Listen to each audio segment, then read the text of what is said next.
মহান বিজয় দিবস উপলক্ষে ভোরে সাভার জাতীয় স্মৃতিসৌধে বীর শহীদদের প্রতি ফুল দিয়ে শ্রদ্ধা জানান রাষ্ট্রপতি মোহাম্মদ শাহাবুদ্দিন।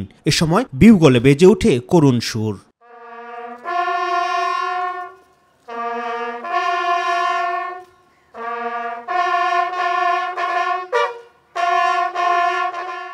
কিছুক্ষণ নীরবে দাঁড়িয়ে থেকে মুক্তিযুদ্ধের বীর শহীদদের স্মৃতির প্রতি শ্রদ্ধা জানান তিনি।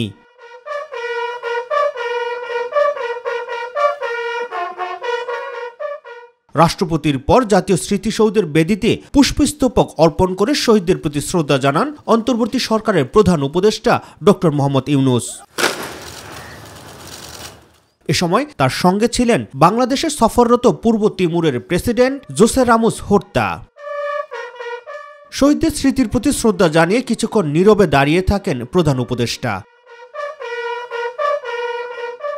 প্রধান উপদেষ্টার স্থান ত্যাগের পর শহীদদের প্রতি শ্রদ্ধা জানান অন্যান্য উপদেষ্টা, প্রধান বিচারপতি, বীর মুক্তিযোদ্ধা সহ বিভিন্ন শ্রেণী পেশার মানুষ। শ্রদ্ধা নিবেদন শেষে তথ্য ও সম্প্রচার উপদেষ্টা নাহিদ ইসলাম বলেন, 1971 সালে স্বাধীনতা আসলেও সেই স্বাধীনতাকে পূর্ণতা দিয়েছে 2024-এর বিজয়। 1971 সালে আমাদের বিজয় আসলেও, আমাদের স্বাধীনতা আসলেও সেই স্বাধীনতা ছিল অরক্ষিত। আমাদের 2024-এর বিজয়ের মধ্য দিয়ে আমাদের স্বাধীনতা পূর্ণতা পেয়েছে। জুলাইয়ের শহীদরা এবার জাতিকে প্রকৃত বিজয় দিবস উদযাপনের সুযোগ করে দিয়েছে বলে জানান স্থানীয় সরকার উপদেষ্টা আসিফ মাহমুদ সজীব ভুইয়া।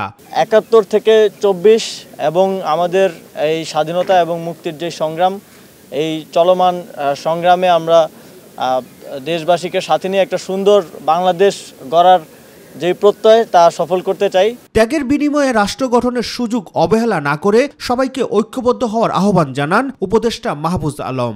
71-এ যে রাষ্ট্র পেয়েছিলাম, এই রাষ্ট্রকে পুনর্গঠনের সুযোগ আমরা যাতে কোনোভাবে অবহেলা না করি, আমরা যাতে এই ব্যাপারে খুবই দায়িত্বশীল আচরণ করি সব সংগঠন, রাজনৈতিক দল এবং মানুষ। উপদেষ্টাদের স্থান ত্যাগের পর সাভার জাতীয় স্মৃতিসৌধে ঢল নামে হাজারো মানুষের। হাঁটি হাঁটি পাপা করে বিজয়ের 53 বছর পূর্ণ করল জাতি। দীর্ঘ এ পথ চলায় জাতিকে অতিক্রম করতে হয়েছে নানা চড়াই উতরাই। এবারের বিজয় দিবসে যুক্ত হয়েছে নতুন একটি অনুষঙ্গ। দেশের জন্য জীবন উৎসর্গকারী বীর শহীদদের পাশাপাশি গত জুলাই আগস্টে ছাত্র জনতার আন্দোলনে শহীদদেরও রাখা হয়েছে এবারের বিজয় দিবসে। একটি গণতান্ত্রিক, মানবিক ও বৈষম্যহীন বাংলাদেশ গড়ার দৃঢ় প্রত্যয় ব্যক্ত করেছেন সাভার স্মৃতিসৌধে শ্রদ্ধা জানাতে আসা সাধারণ মানুষ। সাভার জাতীয় স্মৃতিসৌধ থেকে রাকিব হাসান, মাই টিভি, ঢাকা।